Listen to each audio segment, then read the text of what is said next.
You're listening to Nightmare on Film Street. The current time is 6:66. Traffic is clear ahead from here to the afterlife, but it's hell outside. For the next hour, you're on Nightmare time. So, let's give a grave welcome to our hosts, John and Kim. Hello again, fiends, and welcome to Nightmare on Film Street, horror for the casually obsessed. I'm Kim. I'm John. And this week, we are kicking off a Superior Sequels double feature with Hostel 2. That's right, we are staking a claim with these movies that we're talking about this week and next week. We're of the opinion that the sequel is better than the original. We got an Evil Dead 2 scenario here happening, guys. Hostel? Great movie. Love Hostel. Stop saying the Evil Dead 2 like everybody has agreed with you. You can't have the second one without the first, but we're going to make a claim. Yeah, Hostel 2 outdoes Hostel 1. Before we plead our case, John, what are 3 good things about Hostel 2 you would recommend to anybody listening who has not seen the movie yet and might want to pause it before we spoil the shit out of it? 3 good things about Hostel 2. You'd think that I would have this prepared because it's our podcast and we knew we were going to ask me this question.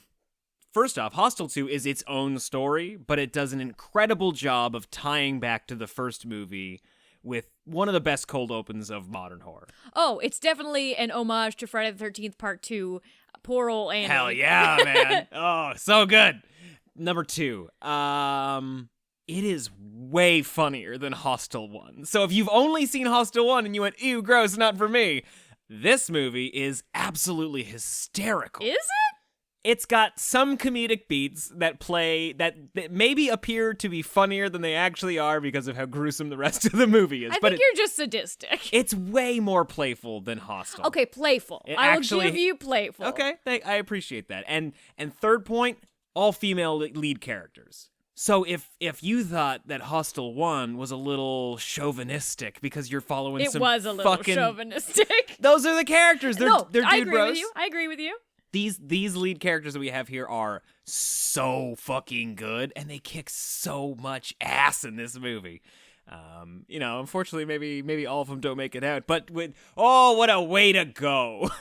Okay, we'll cut it there because you're starting to get a little spoilery. But before we get into our full discussion of Hostel 2, John, what is keeping you creepy this week? Movie theaters are finally open again in our area. Yay! Because of the Omicron variant, everything got shut down beginning of January. We finally saw Scream! Guys. And Kim, I'm gonna ask you the same thing. What are 3 good things about Scream? I think we should also say, we're not going to spoil it because I know that there are still people that have not seen it who have either, been isolating because of their job or had COVID, got COVID. Not everybody can get to the theater right now. Not everybody feels comfortable getting to the theater. So we are not going to spoil Scream at all. No. We're going to keep this as vague as possible. Let's do this together because I think we came to an official Nightmare on Film Street consensus on 3 good things we like about the Scream movie. First one I'm going to say is we thoroughly enjoyed the updated use of tech. I was wondering how they were going to play into the fact that nobody answers their goddamn phones now. Yeah. We all screen our calls and we're like, hey, why not text? And I would have assumed that all of the Generation Z would be doing that with Ghostface, screening his calls. And there was some fun use of apps and updated technology. Yeah, that's without spoiling it. But I mean, hey, phones have continued to update movie over movie with that franchise, and they've always done a great job of using whatever the new phones can do.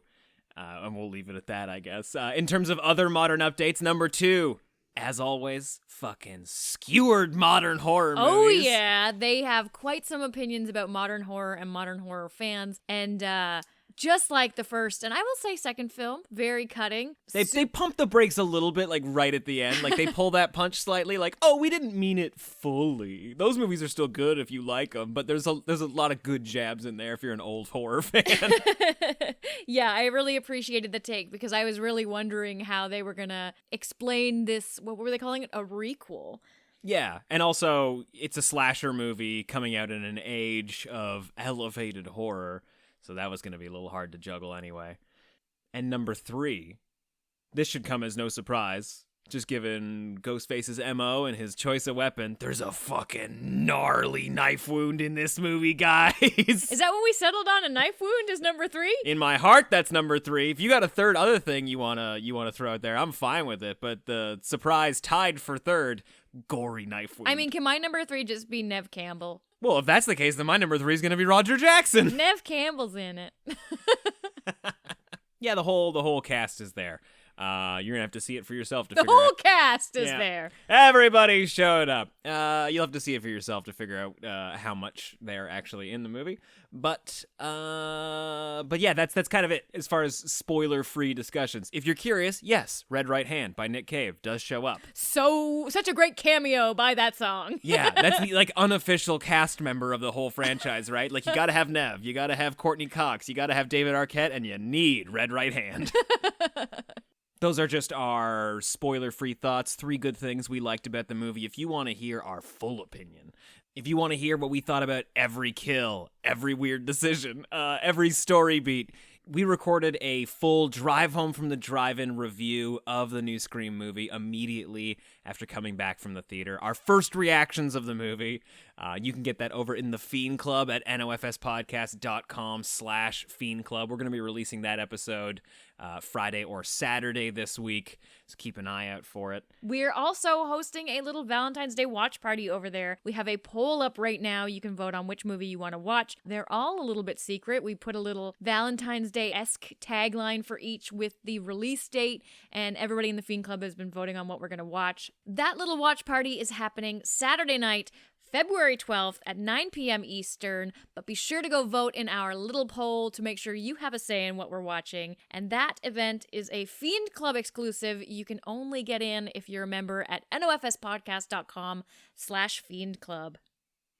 You'd stay in a hostel after this? After watching this? Absolutely. Yeah? Yeah. I would gladly go backpacking and stay at hostels everywhere in Europe. This movie has never scared me away from tourism. But let's get into it. Let's talk about our first superior sequel of this double feature. The second one will surprise you. We're talking about Eli Roth's Hostel 2. I tried to go for a BuzzFeed title there. Don't touch that dot.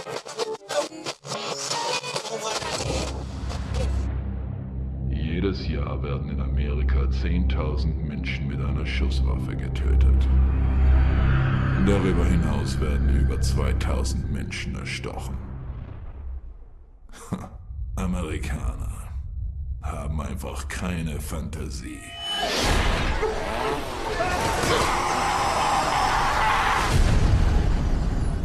Hostel Teil 2. From 2007, Hostel Part 2 is currently sitting at a 5.5 out of 10 on IMDb, 44% on Rotten Tomatoes, and 2.6 out of 5 on Letterboxd. Now, I'm surprised about that Letterboxd rating, but you want to hear something even crazier? No. So 44%, obviously the critic rating. I guess I've sort of like hinted at where this is going, but take a wild guess what the audience rating is for Hostel Part 2. 81. 39. 39%. Yo, people are incorrect. Yeah. The funny thing is when you look at the Rotten Tomatoes ratings, like you'll see like hey, positive tomato ratings from reviews that were very clearly written in 2020. Like people are just like retroactively like, we gotta pump these numbers up. And I'm thinking maybe we do that. Maybe we just start like getting people accredited to Rotten Tomatoes, and like every new celebratory, hey, this new writer of ours is Rotten Tomatoes approved, we get them to write a review for Hostel Part 2. Our website is only positive reviews of Hostel Part 2. That's not a bad website. I'd read every one of them. Oh boy. I guess I didn't really realize that this was a controversial opinion. I thought we were all under the assumption that everyone enjoyed Hostel Part 2. Yeah, me too. Anytime you bring it up, anywhere in any horror circle, I guess. You get a lot of like, yo! Yeah, and people, like lots of people too, are just like, oh, you know, like the first one wasn't for me, but that second one, I fuck with the second one. We all fuck with the second one, but not really, apparently, from those ratings. Apparently not. 2007, right? In 2007, people weren't digging it. I can understand audience ratings being low for something like Hostel Part 1, just because like that was such a cultural moment. Everybody saw that movie, even people who don't watch horror movies decided this is the Hostel, this torture porn movie, the one horror movie I'm going to see this year. I have to say, and we're kind of jumping the gun on this because I didn't want to do like the comparisons out the gate, but now that we're talking about Hostel 1, I find I have to be in the right mood to see the original Hostel film. If I'm not in the right mindset, I watch it, I don't like it. Okay. But, sometimes I watch it, I'm like, yeah, this is bomb. You gotta be in the mood for like a gritty, grimy, dirty movie theater style I have to be movie. in the mood to be uncomfortable or silly or watch it like, you know what I mean? Oh yeah, it's the kind of movie you need a shower afterward. Yeah, like the same reason why, I have to be in the mood to watch a Friday the 13th film. Like, it has to be summer vibes. It has to be Friday. It doesn't have to be Friday, but it has to only be Friday. You know what I mean? It's a weekend movie. You watch it with your friends or like, with the window open so you get that night breeze and a cricket sound or something. Yeah. Hostel, I have to be, I guess, in the mood for gore and violence. You know what's funny about that comparison, though? And assholes. I have to be in the mood for assholes. So what you're saying is that Friday the 13th, you need the right atmosphere. But you're not recreating the appropriate atmosphere for Hostel. You're just like, we need the floors to be sticky. I'm traveling to Slovakia. I'm watching it in a brothel. Off a girl named Candy's back. If I walked into a tiny movie theater and they were projecting a movie on a bedsheet that was just strung up on the wall. Hostel. We would watch Saw and Hostel. Yeah, I would not be surprised to see either of those movies play and be like, oh, this makes sense. Yeah, of course. So the point I'm getting around to is that Hostel 2, and why I think it is a superior sequel, is that I could watch it anytime. And every single time I watch it, I'm like, yo, I love this movie. Why do you think that is? It's fucking dope. That is such a broad definition. Do you think that it's just sillier? Like it has a more playful vibe? It's well written. It's... Oh, I think the first one's well written. Okay. So depending on the time you watch it.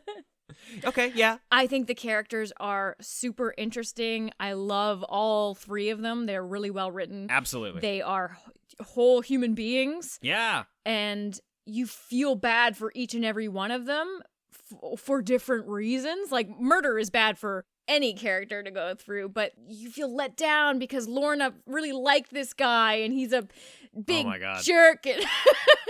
Yeah, it seems like murder bad for everything but business, right? Is that what I'm hearing? What? Yeah, I just thoroughly enjoy it. The whole thing is watchable, like even the non-horror moments, and I think that's what makes a horror movie exceed from being good to great is like, are you entertained during the non-horror moments? And I just have to say, if Slovakia wasn't full of fictional murder, I want to go to that Harvest Festival so bad. Before we get too far away from like critical response and whatnot, did you know that this movie was nominated for 2 Razzies? No. Yeah. The awards that it was nominated for were Worst Excuse for a Horror Movie. What? Yeah. And then also Worst Prequel or Sequel. It did not win either of those. It went to I Know Who Killed Me and Daddy Day Camp. But yeah, 2 Razzie nominations for what arguably I think is one of the best horror movies of the last. It must have been slim pickings that year, we'll just say. Well, how can you rag on the premise of this film? I don't understand. And I think maybe a lot of that is just carried over from the first one. Hey, there's a pretty good chance that if you're listening to this, you already know that the whole sequence with Lorna's death where she's strung upside down, which was a lot of the promo images for the movie before it hit theaters, that's completely cut from the movie. Whoa. Oh, you don't know this. What? In Germany, you can't see it. It's gone. Just wiped out of the movie. She gets kidnapped, and that's the last you see of Lorna.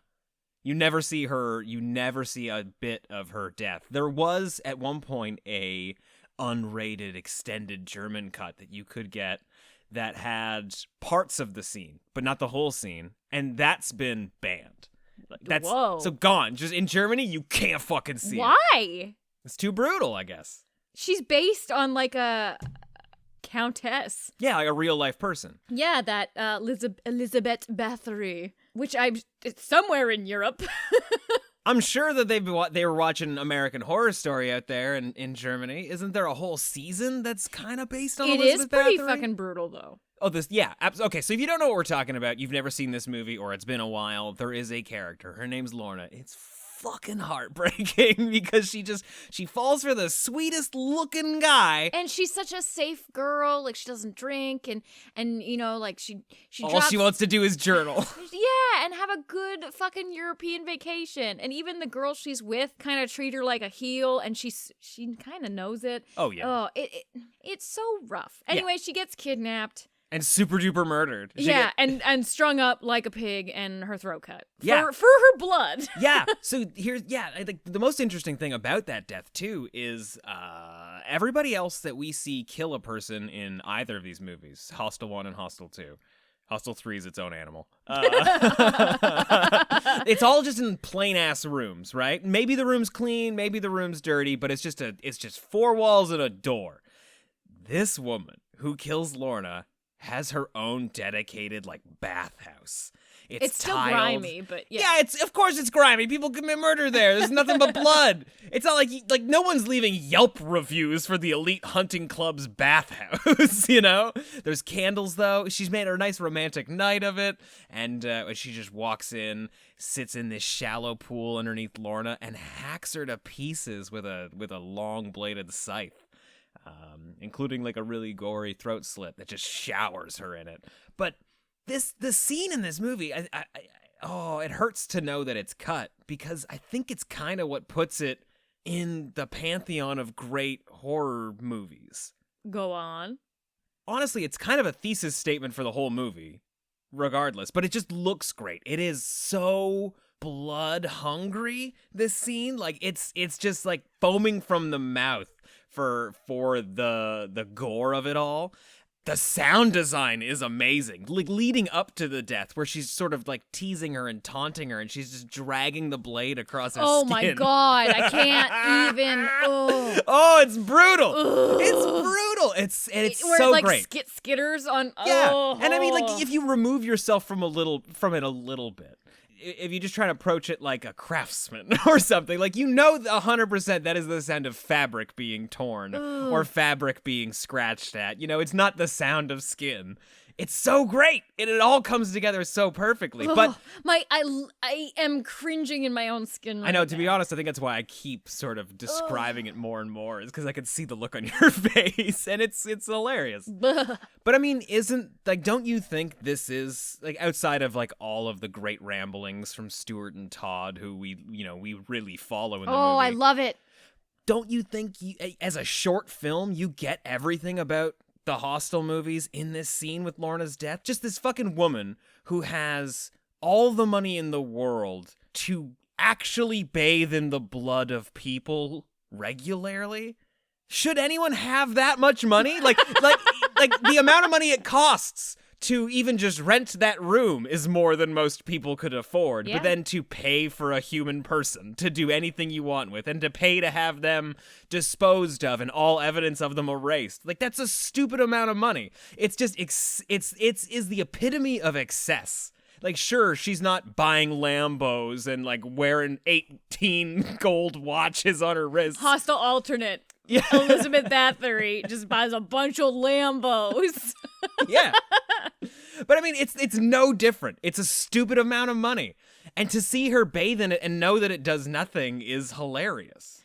Like, that's the thing. The scenes like this make me laugh. Do you think she knows that it does nothing? Because she seems to be rubbing it in her skin like she wants it to do something. Hey, man, a lot of people will pay a lot of money for want. Have you heard of those blood facials? That's a thing where you like You use your own blood? Yeah, I think they like take your blood out of your arm and then they like tattoo it into your face. What? They tattoo it? Well, not like tattoo it, but like they microderm it, so like they on itty bitty needles like put it back into your face. Huh. You couldn't just, and that costs how much? Probably lots. Yeah. I don't know. I love that you couldn't I buy just... face cream. I'm at face cream level.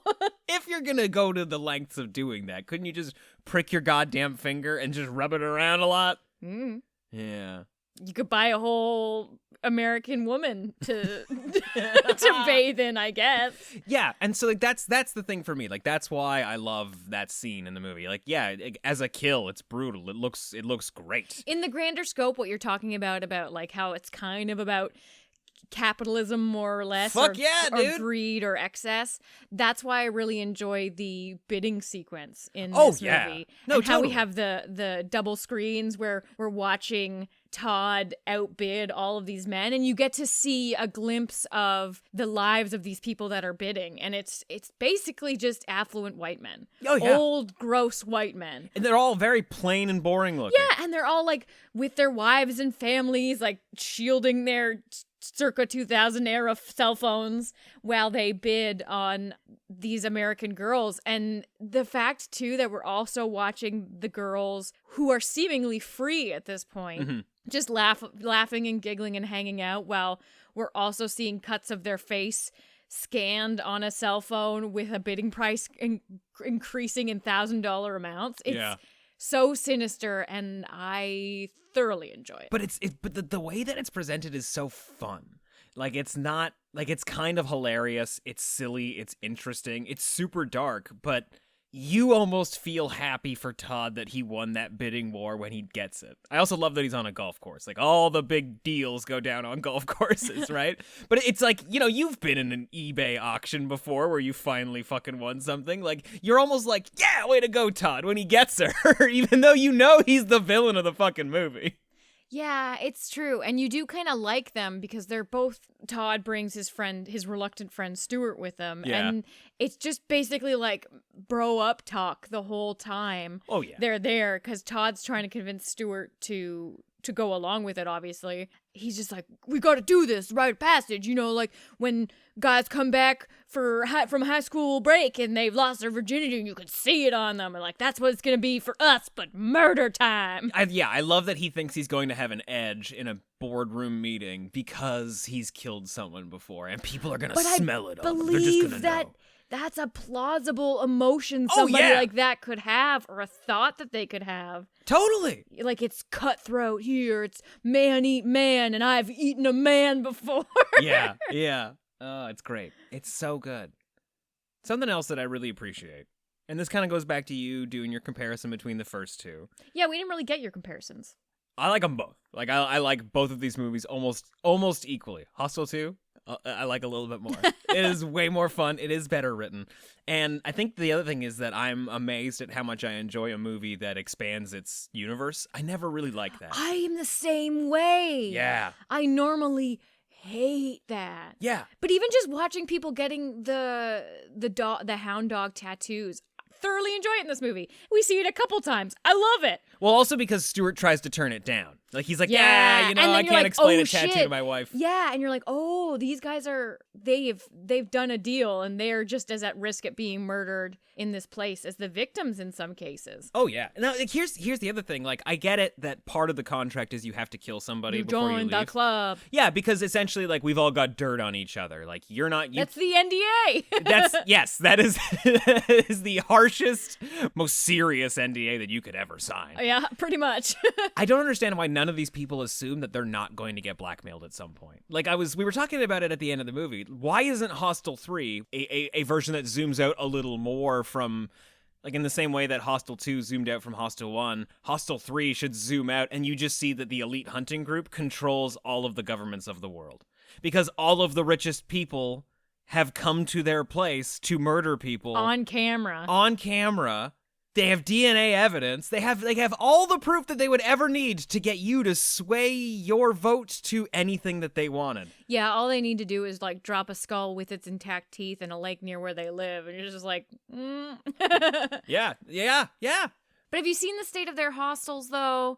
Maybe it's not a totally profitable endeavor. It would be. I feel like the warehouse where they commit the murders should be a lot cleaner. No, that's part of the environment. That smell. You're paying for that sting in aesthetic. the nostril. Yeah, you need that. Like, haven't you ever been to a bar and you're just like, if this place smelled clean, I would enjoy it less. Like, have you never been to a dive bar that smelled like old ass cigarettes? And you're just like, yeah, no. So that's kind of true. Like when you go to a bowling alley that's existed since like pre-1990 and you're like, smells like smoking in here. Yeah. Nobody smoked in there for 35 years. Not at all, but the carpets are the same and god damn it, it's just baked in. Or bingo also. Absolutely. Now, so the other thing that I really enjoy talking differences between the first two movies, is that when you say, we're making a movie about backpackers in Europe, the first thing that comes to mind is dude bros. Like, just fucking frat boys who think they can show up and fuck the whole town and go back home with 100 stories. So why wouldn't that be your first movie? True. But girls like backpacking in Europe too, and you know for a fact that is a completely different experience. Yes, because it explores the vulnerability of girls traveling alone, even in packs of girls. Like the train ride alone. That is one of the scariest scenes of the movie. Yeah, and those aren't even the worst people they encounter. I don't think those dudes actually work for the elite hunting group either. I think they're just assholes on their way to Prague that you just cannot trust. Yep. Those are the guys from the first movie.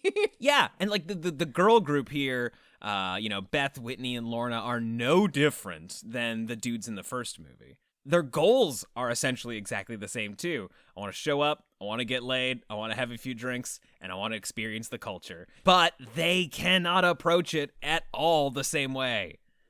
And it's super dangerous every step of the way. And you see that because Whitney is not out of control, but she's doing whatever she wants. And Beth recognizes the absolute danger in that. And how she's such a great friend too. She never lets her out of her sight. That's the fun part too about the Harvest Festival is when she's halfway between Lorna and some guy trying to go on a boat, and then Whitney, who's dancing with like a dude she just met on the other side of the festival, like, and you're just like, stop, girls.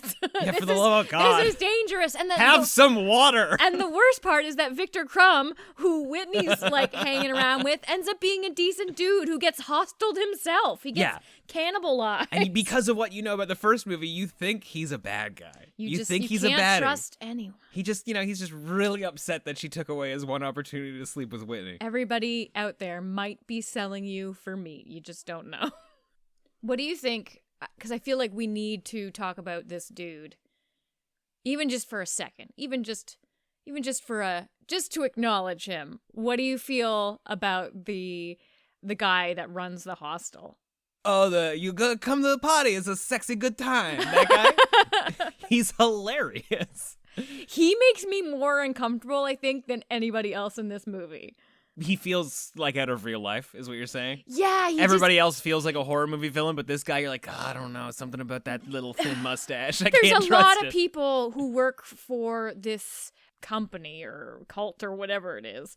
And a lot of them just feel like muscle, like, they're just guys that have lived in a life of crime, and this is just the next opportunity that they landed on. Oh, yeah.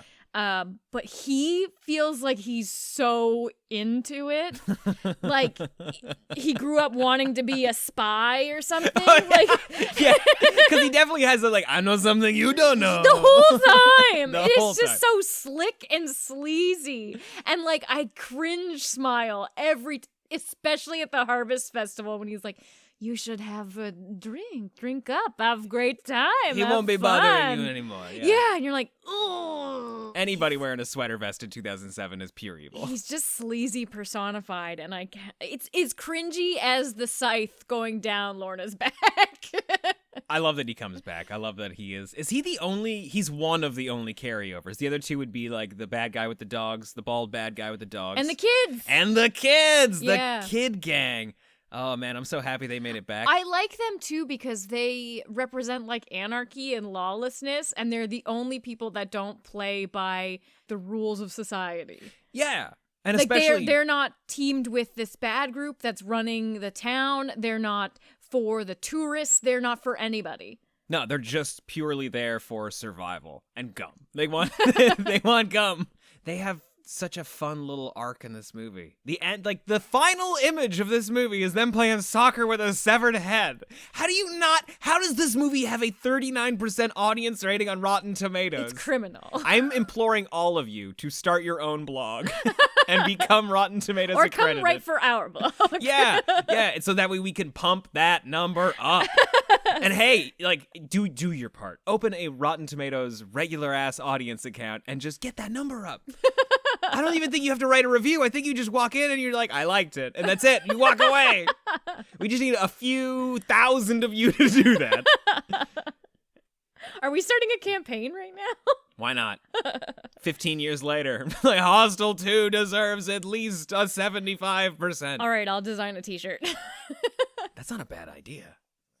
We moved away from the censorship stuff real quick in the beginning, but it's nuts that this movie is still kind of illegal in some, like it was banned in several countries. New Zealand wanted nothing to do with it. Well, I think like a lot of European tourism were like, thanks, America. We already hate you. Hey, they shot this on location. I did see that, like a they lot came of, back. Yeah, and all of they actually employed a bunch of locals, which Yeah. is pretty dope. This like, is a that's fucking great. both of these movies, money makers for the local economy. I'm sure they loved it. I bet they didn't have a fucking thing to worry about. Yeah, I bet there was like a strong decline though in tourism from that like 18 to 21 age where people are taking a year off college to go backpack Europe. They're like, I don't want to go get bought. I'm American. I'm worth so much money there.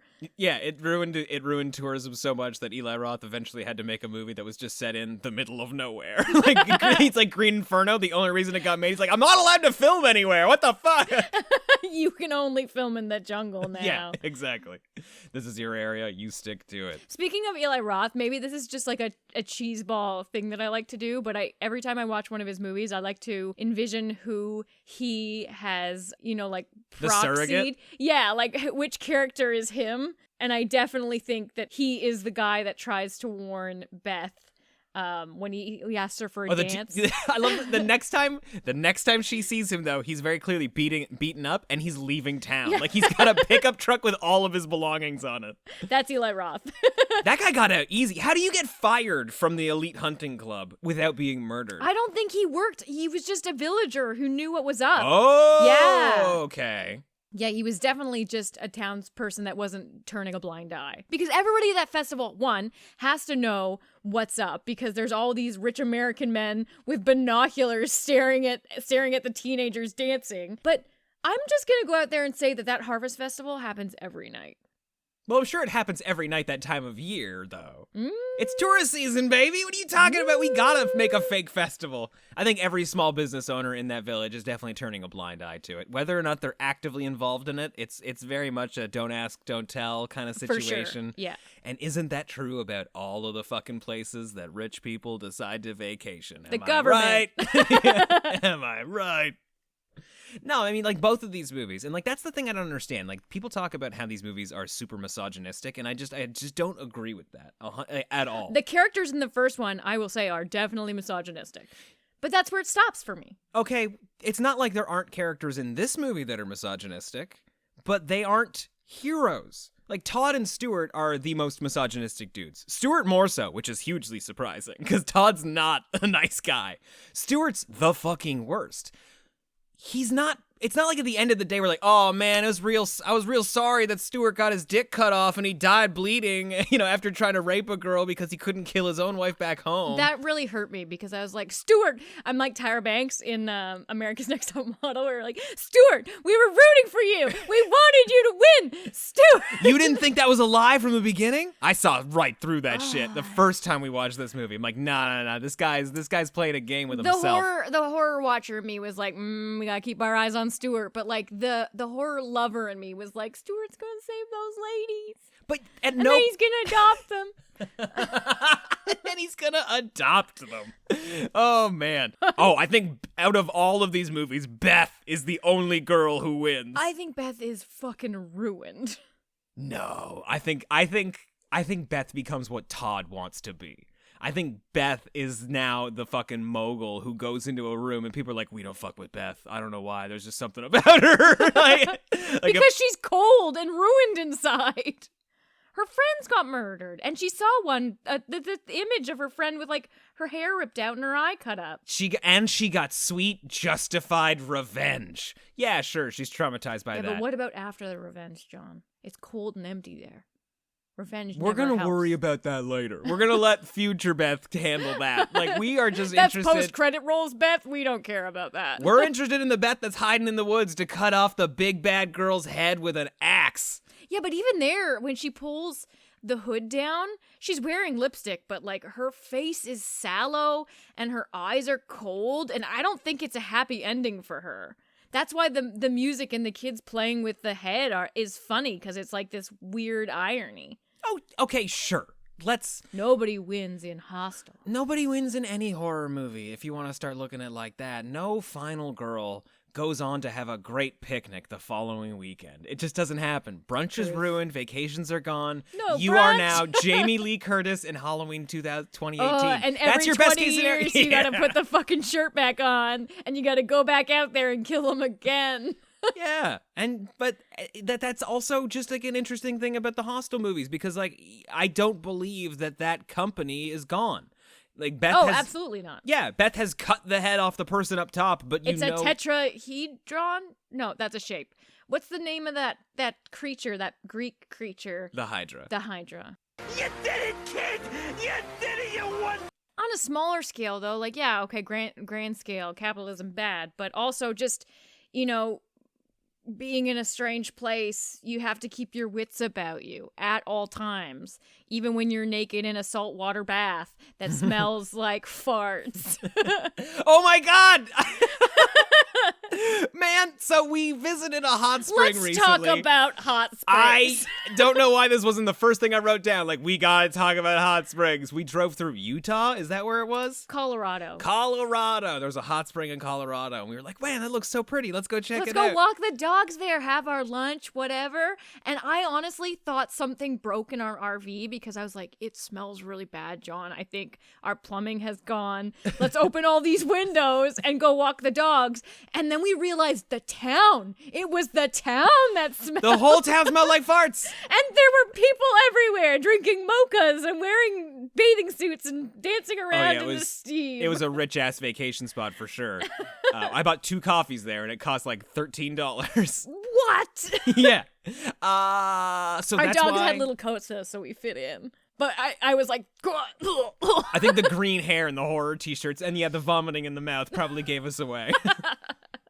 I'm never, at this point, never going to Iceland. I've always wanted to. I'm like, oh, Iceland looks great. They have hot springs everywhere. Oh, do it sounds all like hot springs smell like farts? they have to, because they're like warmed up by sulfur and shit, aren't they? Oh, sulfur smell bad. Yeah, not. So like, there's like this whole sequence right before Beth's kidnapped, where they're in this like really relaxing, idyllic hot spring area. Oh man, what a great, incredible spa. Oh, what a nice spot we found. And as relaxing and gorgeous as it looks, that it segment of smells the film so has fucking... been ruined for me Yeah, now. yeah, it smells no worse than the hostel where she gets killed, I bet. Farts? Yeah. I wouldn't get off the train. Like, that's where I, like, surprisingly don't die in a Hostel movie, where I like, oh, you gotta come to this cool little spot no one knows about. Oh, there's no tourists there. You're gonna have a great sexy time. And I get off the train, it smells like farts. I walk right back on. You didn't tell me it smelled like farts here. Yeah, I'm out. Surely there's a hot spring that doesn't smell like farts, like a lava spring. I bet. Okay, yeah, maybe. I don't know, man. Like, probably not. I'm banking on they all smell like farts. Well, and the worst part, there's that scene where, like, that's fucking... good, though. We're never going to get murdered in a Hostel 2.0 situation, because we're never going to go hot springing. Yeah, there we go. We've crossed one off the list. 17,000, I do still want to take the go. train, though, and feel like I'm going to Hogwarts. Do you like the European train thing? I hear it's expensive. I hear it's, whatever. Yeah, sure. Sounds like fun. I wonder what house I'm going to get sorted in. Like, Kim, you're 45. Because that's how old we'll be when we can afford to do that. For sure. So, Kim, real quick, you, I think you've probably summed this up enough, but, yes or no, is Hostel 2 a superior sequel, and what is your rating of the movie? Hostel 2 is a near-perfect film. Perfect film. Fuck it. It's a perfect film. I believe 4 out of 4. It is better than the first one, even though the first film is pretty decent, depending on when you watch it. I'm pretty sure I saw your Letterboxd rating before we started recording, and it says Hostel 1 walked so Hostel 2 could run. 5 stars. I feel the exact same way. I think when somebody asks you what's a sequel that's better than the original, the first movie I think of is The Evil Dead 2. The second movie I think of is Hostel Part 2. You put those guns away, John. Yeah. That's for another episode. And yeah, absolutely 4 out of 4. Builds off everything the first movie had. Even like, I love the first movie. This second movie is an all-timer. So good. Yeah. So good. Makes me sad to see the ratings, but I think the horror community has... I think that our plea earlier in this episode will do something about that. But seriously, though, if you want to write a Hostel 2 review, hit us up. Yeah, please. But that's just our opinion. Let us know what you thought of Hostel Part 2. We'd love to chat with you more about this movie. We'd love it even more if you could send us a screen cap of you upvoting this movie on Rotten Tomatoes. You can do that on Twitter at NOFS Podcast or in the Nightmare on Film Street Discord at nofspodcast.com/Discord. We are also uploading a bonus episode for our Fiend Club, a Fiend Club exclusive episode where we talk about the first 2 films. We rewatched both Hostel, the OG, and Human Centipede in order to compare them for this double feature. So you can check that out over at nofspodcast.com/Fiend Club. It's a few bucks a month. You get bonus episodes like that and access to our live events and watch parties and all sorts of fun stuff. That is at nofspodcast.com/Fiend Club. Yeah, that episode's actually already there. We put it up last weekend. We had to make sure that these sequels were superior, and the only way to do it was by watching the original. So if you want to hear our thoughts on Hostel 1 and the movie we're talking about next week, which I think you already spoiled. I may have. We talk about the originals over in the Fiend Club, so you can enjoy that episode right now. But until next time, I'm John. I'm Kim. Stay creepy. It appears you made it out alive, but we'll get you next time. Help us to grow the horde. Leave a 5-star review on Apple Podcasts or wherever you subscribe. More terror can be found lurking on our website, nofspodcast.com. Until next time, stay creepy, fiends.